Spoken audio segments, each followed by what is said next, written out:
श्री स्वामी समर्थ तुम्हा सगळ्यांना. तर आम्ही खाटू श्याम बाबाच्या दर्शनाला गेलेलो होतो त्या दिवशी भिवंडीला. तर त्या दिवशी जाताना आम्हाला हा पुलाव दिसलेला होता, तालाब तालाब दिसलेला होता. तर आम्हाला तिकडून आल्यावर नाही इथं एन्जॉय करायचा होता, पण काही कारणामुळे आम्हाला करता आलं नाही. का करता आलं नाही त्याच्या कारण मी तुम्हाला सांगते. कारण आमच्या ऐन वेळेवरती प्लॅनिंग कॅन्सल झालं.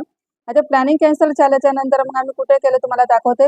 पण असे दर्शन ठिकाणी केलेले होते की मी स्वप्नात सुद्धा विचार केलेला नव्हता. बघू शकतात तुम्ही. तर हे आहे बालाजी सरकार धाम मंदिर. इथं ना बालाजी धाम येऊन गेलेले आहेत, म्हणजे पाकेश्वर बाबा येऊन गेलेले आहेत.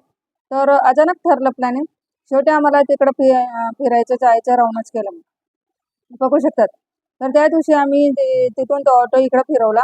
म्हणजे भिवंडीवरतून आम्ही या मानकोली गावात आले. हे मानकोली गावात आहे मंदिर. इथून ठाणे फक्त 5 किलोमीटरवरती आहे. पण तुम्हाला यायचं असेल ना तर तुम्ही ऑटो करून या, कारण की ओला करून या. पण डायरेक्ट ट्रेनने नका येऊ, कारण इथं यायला साधन नाही आहे त्याच्यासाठी. तर मंगळवार असल्या कारणाने मला वाटते गर्दी होत होती. एरवी गर्दी नसेल पोहते, कारण की ना मला तर तेवढी गर्दी वाटली नाही. बघू शकतात. आणि मंदिर खूप साफसुथरं आहे आणि भक्तजण येत असतात तिथं दर्शन करायला. बघू शकतात. खाली पण आहे, पण आम्ही ना पूर्ण म्हणजे आम्ही फक्त तिथं मेन तिथं दर्शन केलं आणि घरी यायचं हे केलं. कारण ऑटोवाले काही करत होते. कारण वेळ जास्त झालेला होता, म्हणजे हदच्या बाहेर वेळ झालेला होता त्याच्यासाठी. हे बघा पायऱ्या पण तुम्हाला दाखवते. इतक्या सुंदर पायऱ्या होत्या की तुम्हाला काय सांगू. आणि खूप स्वच्छता होती पायऱ्यांवरती. तो चलो 1 2 3 4 गिनते गिनते गिनते गिनते पायरी चढ़ने का स्टार्ट किया हम लोग ना. पर है ना गिनते ही भूल गई मैं तो चढ़ते चढ़ते, आपको क्या बताऊं. तर बघू शकता पायरी इतकी साफ सुथरी, तुम्हाला एक कचरा सुद्धा दिसणार, एक केस सुद्धा दिसत नाही या पायऱ्यांवरती. बघू शकता. आणि अजून अजून आहे ना हे मंदिराचे बांधकाम चालू आहेत अजून, म्हणजे बांधकाम पूर्ण कंप्लीट नाही झालेलं आहे. बघू शकतात. तुम्हाला दाखवते दुसरा व्ह्यूज किती छान दिसतोय ते पले असं वरतून. खूप म्हणजे आणि हवा इतकी येत होती ना, खूप छान हवा येत होती इथं. असं वाटत होतं की इथून जायचंच नाही.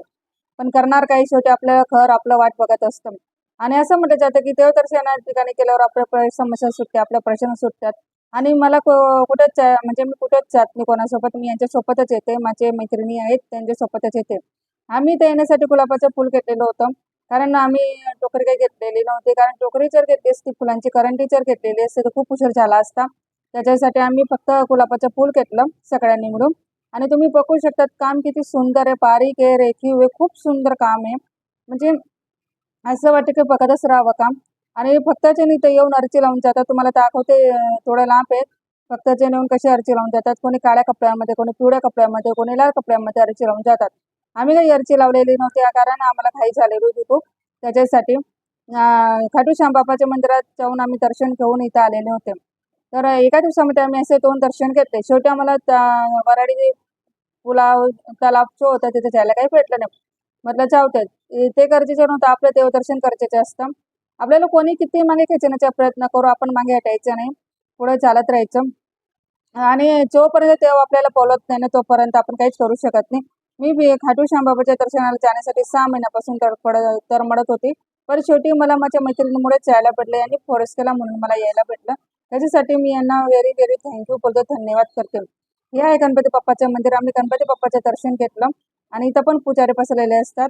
बघू शकतात तुम्ही. फक्त जण येतात तिथं फूल वगैरे टाकून दर्शन घेतात. बघू शकता गणपती बाप्पा. तिथं लाईटाचा प्रकाश जास्त असल्या कारणाने ना तो व्हिडिओ मला करता आला नाही. त्याच्यासाठी बघू शकता तुम्ही. त्यानंतर तुम्हाला पुढे दाखवते बालाजी धामचं मंदिर आहे. पहिले आम्ही काय केलं ना, म्हणजे माझे सोबतचे ग्रुपमध्ये होते त्यांनी दर्शन घेऊन घेतलं. मग आपण नंतर घेऊ, पहिले व्हिडिओ काढणं गरजेचं होतं माझं. कारण ज्यांना येता नाही आलं ना त्यांनी पण दर्शन घेऊन घ्या बालाजी सरकारचं. बघू शकतात तुम्ही.